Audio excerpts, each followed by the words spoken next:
अभी मैं प्रशांत नील डायरेक्टेड और Prabhas starrer most anticipated movie Salaar देख के आया हूं और इट्स प्रशांत नील शो। चलिए उसके बारे में आगे विस्तार से बात करते हैं। सो हे गाइस, कैसा तुम? मेरा नाम है रॉकी और आप देख रहे हैं रॉकी द वॉच। तो जब ये मूवी अनाउंस हुई थी KGF 2 के बाद, तो सब लोग बोल रहे थे कि भाई ये KGF से कनेक्टेड है। और जब मैं ये मूवी थिएटर में से देख के आया हूं तो क्या ये कनेक्टेड है?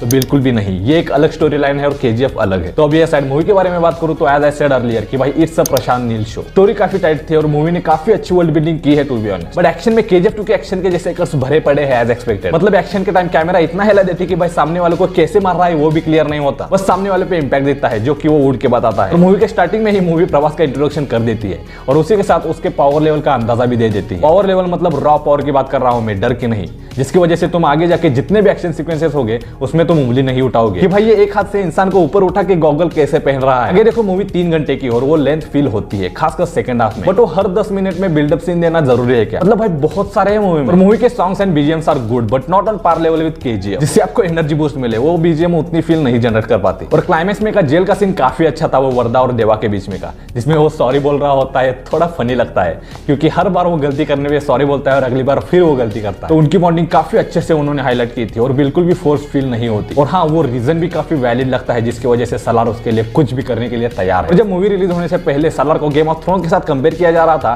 तब मैं सोच रहा था कि भाई लास्ट में ऐसा क्या ट्विस्ट डालेंगे जो लोगों को सेकंड पार्ट के लिए आने के लिए थिएटर में कन्विंस करे। और टू बी ऑनेस्ट मैंने ट्रेलर देख के ही ये प्रेडिक्ट कर लिया था कि क्या होने वाला है एंड वो वही हुआ, इसलिए मेरे लिए वो इंपैक्टफुल इतना नहीं था।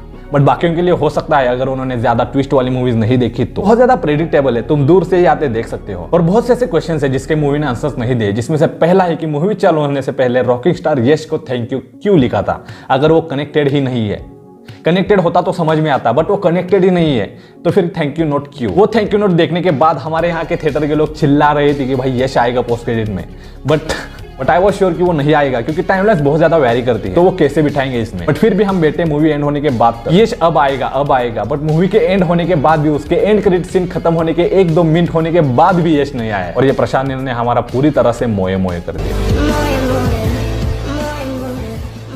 बट ये थैंक यू बोलने का ऑब्सेशन क्यों है साउथ इंडस्ट्री में पता नहीं। हर बार थैंक यू बोल के स्पॉइल कर देते हैं कैमियो, जैसे लियो में हुआ था कमल हसन का, विक्रम में भी रोलेक्स का सूर्या को थैंक यू बोल के। इस बार तो थैंक यू बोल के भी नहीं लाए। आप एक तो थैंक यू मत बोलिए स्टार्टिंग में यार, थैंक यू बोलिए और लाइए उनको। और अब बात करें फीमेल लीड श्रुति हसन की, तो वैसे फीमेल लीड थी नहीं वो जैसा, स्टार्टिंग में ही थोड़ी बहुत जरूरत थी उसकी जो भी थी, उसके बाद उसे कहानियां सुनाते हुए बैठा यही था। और उनकी हिंदी डबिंग भी उतनी अच्छी नहीं थी जितनी प्रभास की थी। और वैसे प्रभास के ज्यादा डायलॉग्स नहीं है, बहुत ही ज्यादा कम है, और जो भी एक्टिंग करता है सिर्फ आंखों के स्टेयर्स और एक्शन सीक्वेंस है। बट फॉर मी पर्सनली ये एक मूवी है बाहुबली के बाद जिसमें उसने अच्छा परफॉर्मेंस दिया है। बाकी मैंने कुछ दिन पहले होमाले चैनल पे प्रशांत नील और सुकुमारन और प्रभास का इंटरव्यू सुना था जो SS राजामौली ने लिया था, जहां वो बोलते हैं कि उन्होंने A रेटिंग के लिए मूवी नहीं बनाई थी बट मिली है इसलिए उन्होंने ली थी। तो वो डिसअपॉइंटेड भी थे, ऐसा उन्होंने कहा कि A रेटिंग मिलने के बाद। हाँ, A रेटिंग है बिकॉज हाथ पाव काटने के बहुत ज्यादा सीन्स, बट उतना भी A रेटेड नहीं है टू बी ऑनेस्ट। क्योंकि देखो A रेटिंग में 2 डिफरेंट मूवीज होते हैं, जिसमें से फर्स्ट एग्जांपल है एनिमल, जिसे A रेटेड कंसीडर करके ही मूवी बनाई थी और इसलिए उसे A मिली थी। बट सलार को A रेटिंग मिली है, ना कि वो A रेटिंग कंसीडर करके ही मूवी बनाए थे, समझ गए? जो इसे प्रमोट कर रहे थे कि भाई मोस्ट वायलेंट फिल्म करके, तो इतना भी वायलेंस नहीं है, बट हाँ मोस्ट वायलेंट मैन जरूर है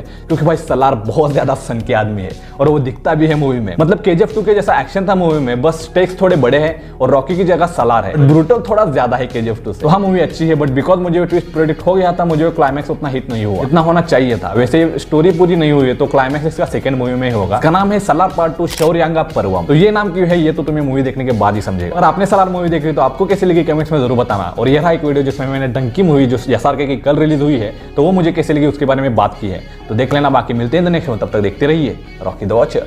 जय हिंद।